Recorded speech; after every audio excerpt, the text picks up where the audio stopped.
said, an apex predator, but he fills a different niche because he is a keystone species. Has anyone heard this term? Whoa. Has anyone heard the term keystone species before? A few hands. Perfect.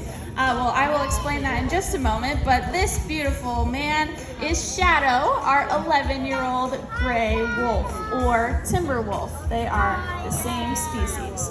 Now, a keystone species, that is a species that carries the weight of an ecosystem on their shoulders.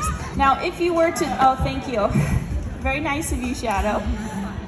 If you were to take the wolves out of their ecosystem, the entire food chain below them will collapse. Now, we have kind of had a taste of that with our North American wolves, and because of this, we have had a very high number of their prey skyrocket, which is deer. So we have a very populous deer problem in North America. And that is because we took out their main predator, which is the wolf.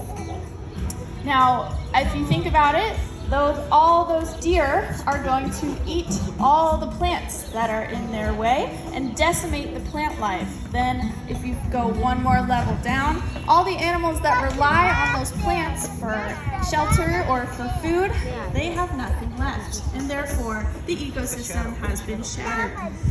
So that is a very simple version of a keystone species.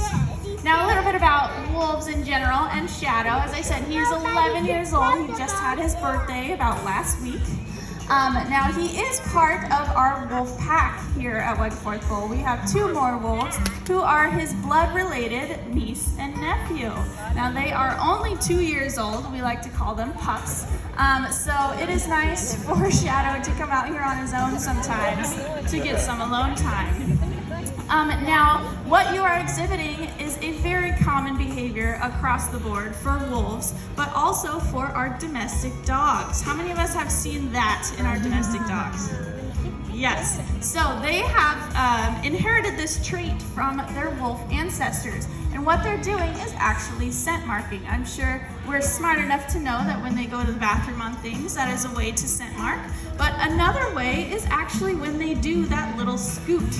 Now, dogs and wolves have small scent glands at the bottom of their paws to then leave their scent when they drag their feet in the dirt or the grass. Now, another behavior that you might have seen in your dogs is probably maybe on a walk and they roll in something very, very smelly. Or they roll and you can't tell what they're rolling on, right?